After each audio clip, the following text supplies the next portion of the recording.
All right, Dr. VonGillern, thank you for having us come back today. How are you feeling about the Olympics? I'm feeling very positive. Yeah, I think everything's going to go very well. We've got some real rock star competitors, and it's fun to work with physically fit, people that all like each other on the different teams, that all work very hard. But as I was saying earlier, they're extremely competitive. They want to win, and we've got some great skiers out there for this year. Yeah, how do you feel about this year compared to some of our previous Winter Olympics? I feel very positive. I think obviously everybody's going to be looking very hard at Michaela Schifrin, at Lindsey Vonn, Chloe Kim. And there's lots of other really good skiers. River is really, really good on the men's side. Breezy Johnson, Jackie Wiles. There's lots and lots of people that are really, really good. So I think we've got a really good chance of having some medalists. There's no question. Bringing home some hardware. Yeah. I like that you mentioned so many women right off the top. Yeah. Is that? I know that's been the norm for the last couple of Olympics and the last couple of years, but is that kind of the history, the pattern that U.S. skiing and snowboarding, the women are just dominant?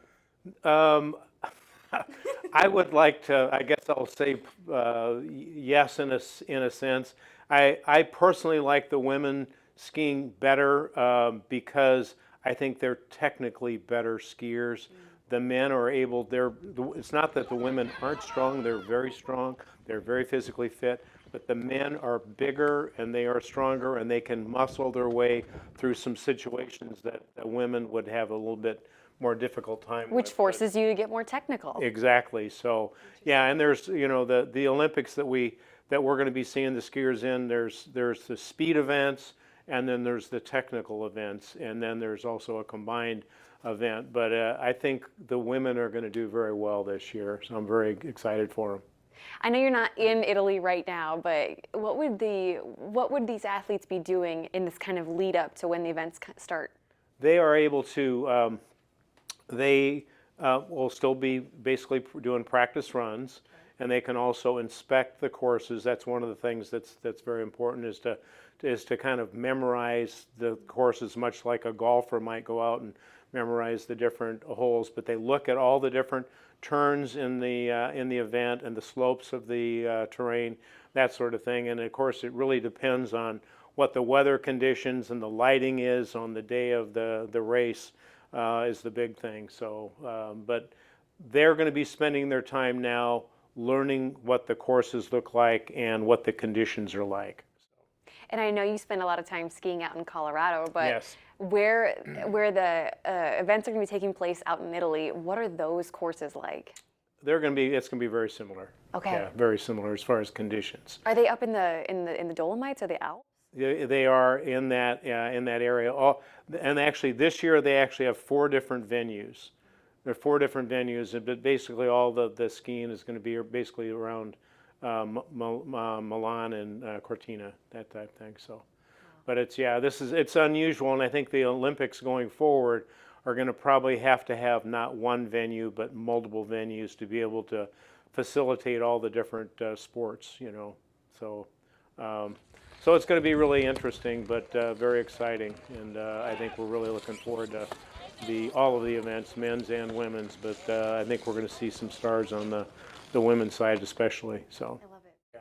Okay, so when you are sitting at home as a viewer who also happens to know a lot of these athletes, right? What are you looking for when you're watching, let's say, downhill?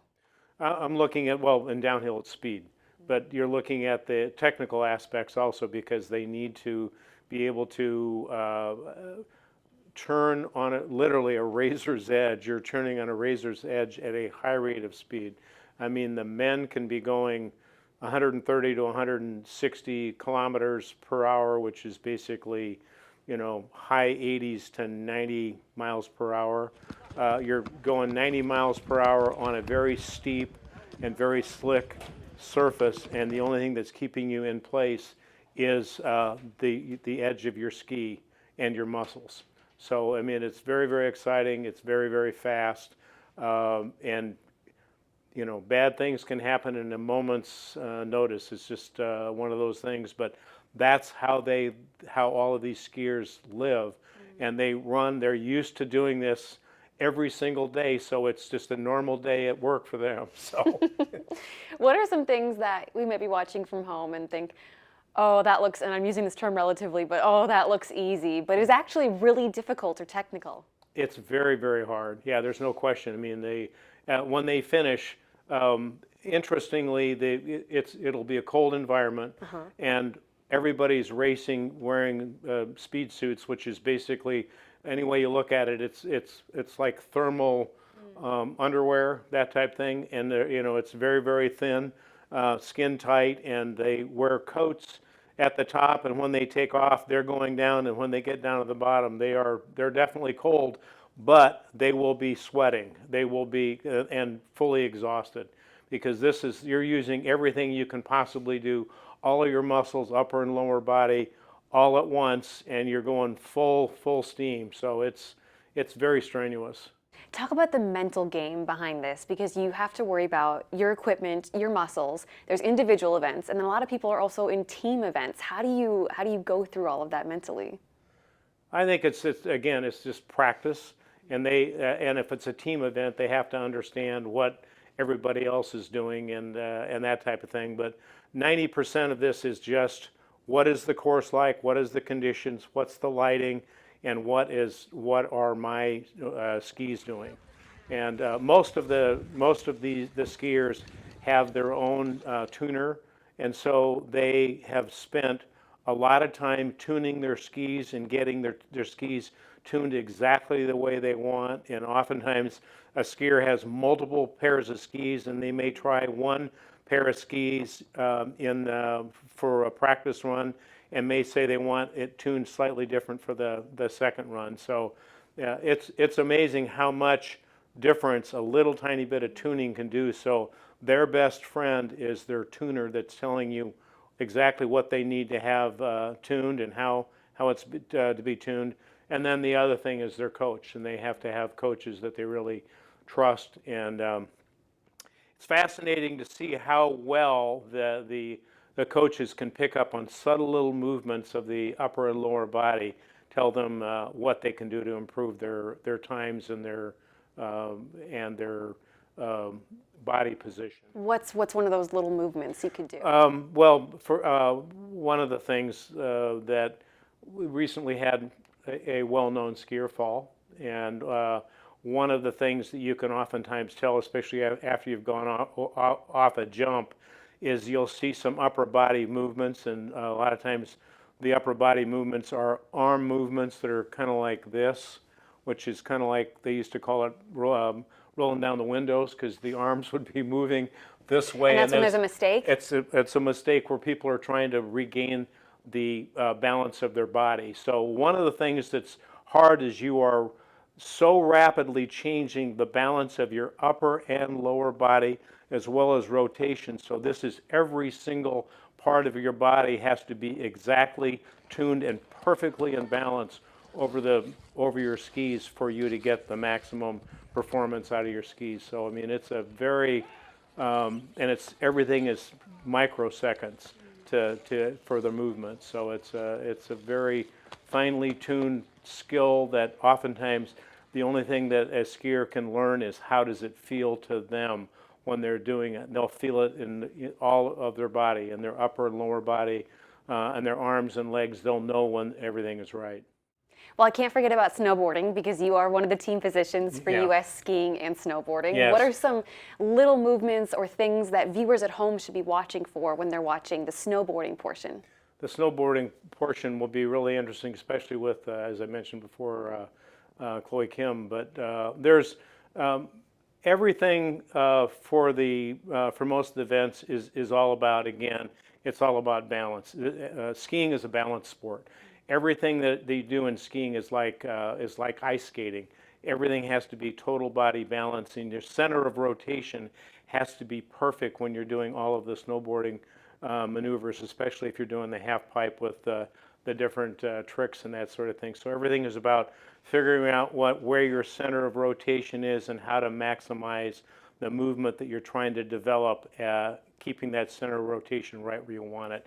the minute you get your arms or legs in a position where it is not perfectly balanced, you're likely to fall. So every snowboarder that goes down, especially if they're in the half pipe, has to be a little bit afraid of what they're doing. They have to really respect every little part of it, because you have to realize that you can fall and fall very, very hard. And all of the ski terrain, whether it's in the downhill or any of the slalom courses, are hard and slippery, but you can slide a little bit easier there than you can do in the half pipe, because a lot of time in the half pipe you're landing hard on a single spot, so it's a little bit more different from the standpoint of being a little bit more afraid of impact, because you can come straight down.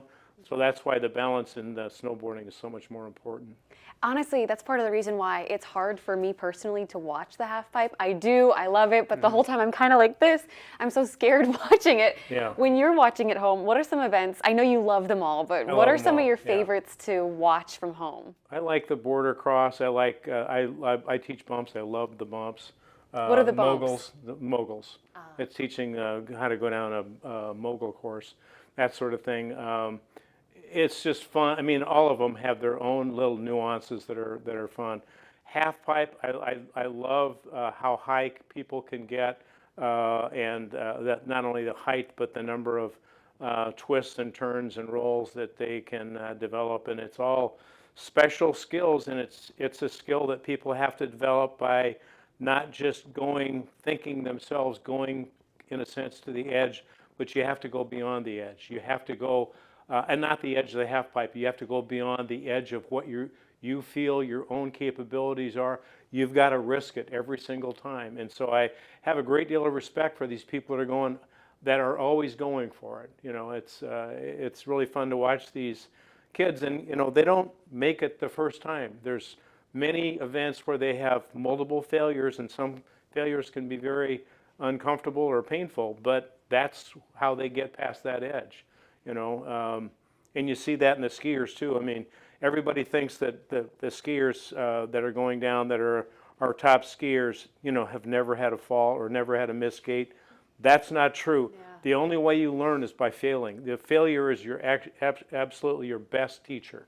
So people are, for years and years, failing at these different events and failing at the different movements to get so that it's developed in a very precision manner. So failure is your best friend. It sounds funny, but it really is. That's true of life too. Failure is your best friend because it teaches you things that you'll never forget. Well, before I let you go, I want to talk about the team dynamic. What is it like, you know, from a behind-the-scenes perspective? We see these individual athletes on these incredible stages, but like you said, they're all kids and they all know each other. They're all kids, and actually, and even internationally, in November, we were working with a number of different teams, and almost all of the team members know the other nations' participants, and so they actually seem very friendly, you know, that sort of thing, and everybody will say nice run or whatever, that sort of thing. But they all know that all the people, they're very friendly. The team dynamic is everybody is really for the team. They're very friendly, but like I said before, they're very competitive too. They want to individually win, but that doesn't mean that they want to see anything bad happen to their other teammates. So the team dynamic is a very positive thing. When they have practice, every night after they've practiced, there's a team meeting, and they all sit and talk to each other. And like I said, it's funny because even like the different events, you'd have like a snowboarder and a slalom. No, usually the different team events, and most of the ones that I have seen have been more speed events, the downhill and the Super G. But most of the people, like the women, will all sit. They'll talk to their coaches.